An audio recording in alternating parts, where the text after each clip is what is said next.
Manipuri Reader Channel na pumnamakku taram noksari ngasidagi hauna miyamda maringi phungawari khara miyamda tahanjari ahanba phungawari si kothum amasung methil haibasini ahanba tangkakni taminarasi kothum hairiba nupa asina yen yamna loirami magi yen mayam asida saurba yenba singsu yaurami mana loijariba yen mayam adubu ataigi yen singna lamba tawnabada yaubu ngamlamde kothumgi yen sangu adubu uruba mi khudingmaknasu is yam khreda fajakreda chawkreda hainaramki nongmagi numitadi methil kauba nupa adunasu kothumgi yen mayamdo urubada mabukningda mawon khalla mayumda hankirami mathang numitki ayu anganbada magi khongrau furit tupi mayam mado khaw amagi manungda uhandaba makai semlaga kothumgi mayum tamna lakhirami kothumgi mayum hek yauramnaga kothum haina kaura duna imungda sanglakhi kothumna ai methil kaidawe haina kumlakpada methilna kothum nangonda aruba wari khara sinaramdaba yadare asumna hairakhi maduda kothumna methil kari wano yam luba wari no methilna yamna luba wani ngasi aihak chattaba yadaba aruba thabak ama leiduna ai chatkiba tari ngasi aikhoi khulda lambu sahib lakani chaksu asida saragani chak yensang thawra tawramu haina aimonda paw tharakpani aikhoi khullamgi maramda lakadawribani adubu aihak chathokrabasu nahakna fanaba sebadu nithijana tawramdaba yadiko kothumna madu tabada hoine nangna chatkadaba thabak ado chatluro lambu sahibna laklabasu aina fanaba tawramlagini haina khumlaklabada methilna kothumda nangna fanaba tahugedi hairaga nangna hunabido amuk lambu sahib to sawhalamganuko aikhoi singi oiba lamgi maramdadi lambu haiba sina khwaidagi chawrabani ko nasado chamot lairamganu fajana irujaraga fi ahanba selu kokta aikhoi custom gi chanabi sampret haplaga mahak lakpa ngairamu haina wari singdo munna sinaramki methil makhutta khawama pairaduna singchep adugi lambi romda chatkirami kothumsu methilna sinaramsingado mawong aduda kaiduna tawnanaba ngaiduna laihokki methil magi khuldagi lapna chathokraga lamkhangda pantharaga magi khawdagi mapi marondo lauthoklaga mapi hongdokle mayumdagi selakpa phirol hongdokhibado amuk khawadugi manungda hapchinkhirami hongdokhiba phirolda yawba khawado mafam chana lambidugi sidaida nosilamle methil haujikti lambu sahib amagi saktam lauraga lamlaktagi sai ama thiruraga saisu suraduna makhul tamna lakle kothumsu lambu sahib laklagani haiduna parap makhong makhuttu chamthokle makoksu tumthoktuna samjet hatoklaga makokta sampret phajana hapladuna lambu lakpa ngaiki mikup kharagi matungdadi lambu sahib ado khul yorakhirami lambu aduna methilgi yumgi mapa hek yoraklabada makol hauna methil ay yorakle asumna makol kanna kaukibada kothumna magi yumda chenthoroktuna lambu sahib asumda aigi yumda lakpiro methildi thabak amagi damakta chattaba yadaduna chathokhre methildi thabak amagi damakta chathokhre haibadu hek tarabada lambu ado magi makutta paiba sesu ado laimaida pop tharaduna sauna hairakki kari lambu aina haikhiba chenkhiba paubu hawa sadaba mahagado lambu aina kari oina khallabro lambu ado yamna saukre haiba ado kothumna khanglabada mahaksu pakhatpa ama oina laikirami adubu lambu sahib ado sauna kothumgi mayum tamna lakhirami lambu sahib aduna kothumdagi mayumda hek yaukhibada kothumna lambu phamna naba phak thaki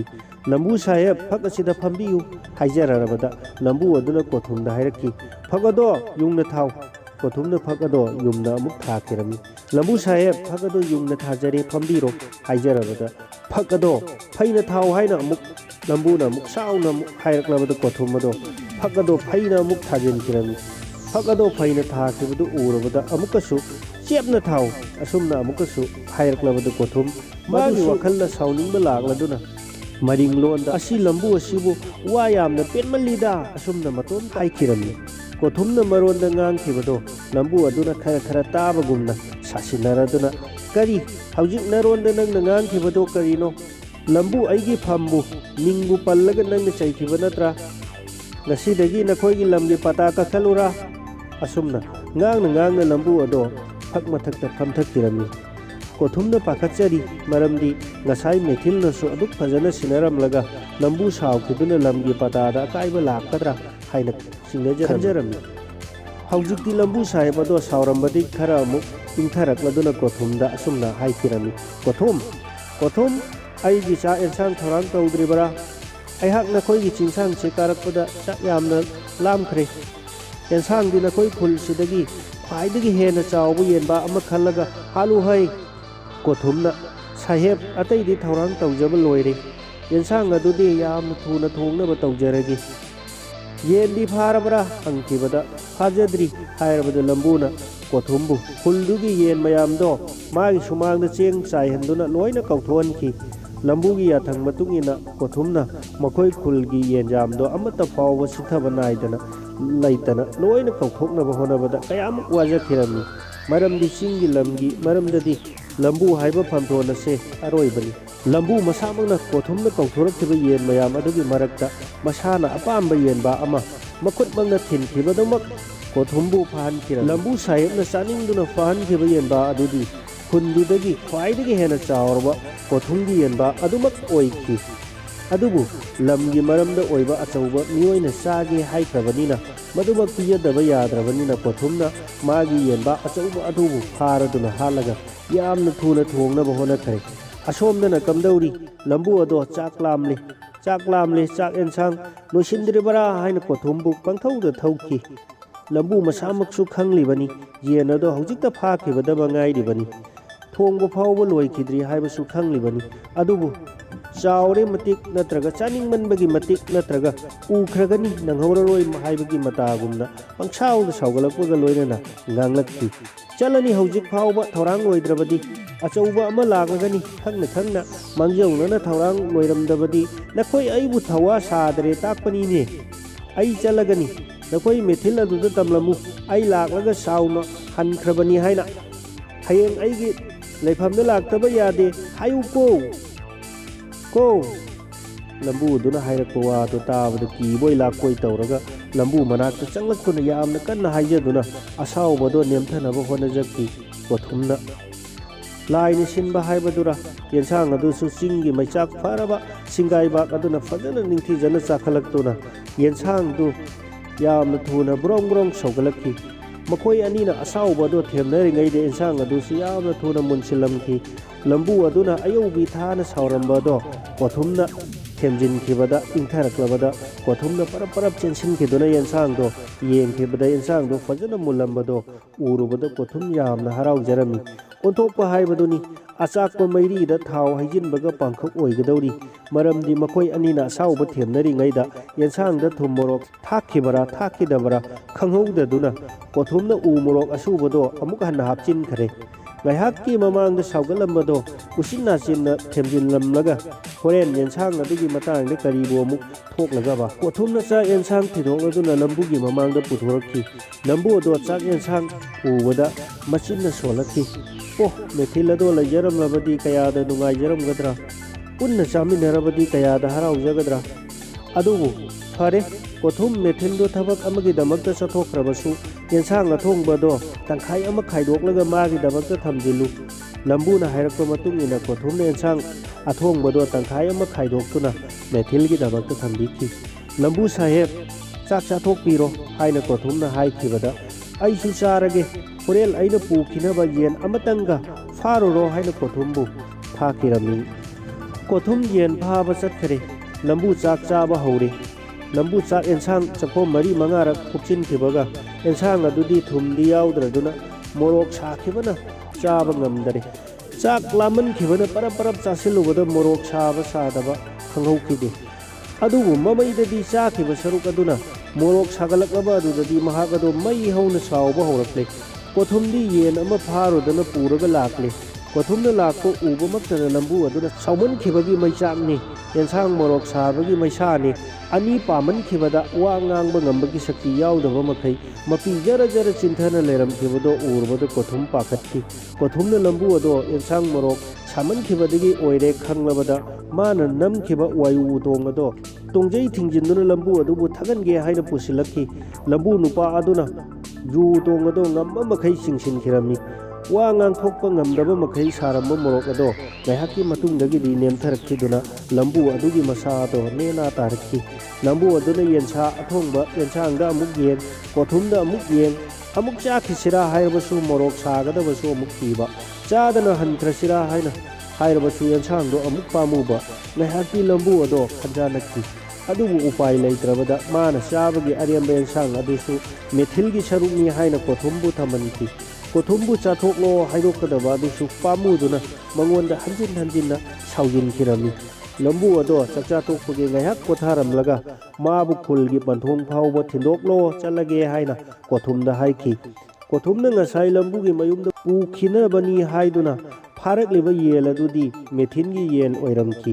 L अदो पुनबा येन पोलांग अदुसु खुदक्ता सारदुना L अदो पोलांग फजन हाबदुना same Sakhare लंबू अदो चटकदबगी होगलदुना माना ngasai लाक लंबी अदो माइकै तमना चटपा होरक्रे कोथुमसु ngasaiगी येन अदो पुरदुना लंबू थिंदोकपा पंथोंग फाउबा इनरक्खी मखोय अनि अदो खुनगी पंथोंग अदो यौरक्ले लंबू अदुना कोथुमबु नहाक लेहौरो ngasai अइना पुनबा येन अमा थौरांग तौ हाइखिबदु पुरकपरा हाइना कोथुमगी ममाई मक्तद ओनसिलक्तुना हाइरकपद कोथुमना मखुत पाइबा येन पोलांगदो से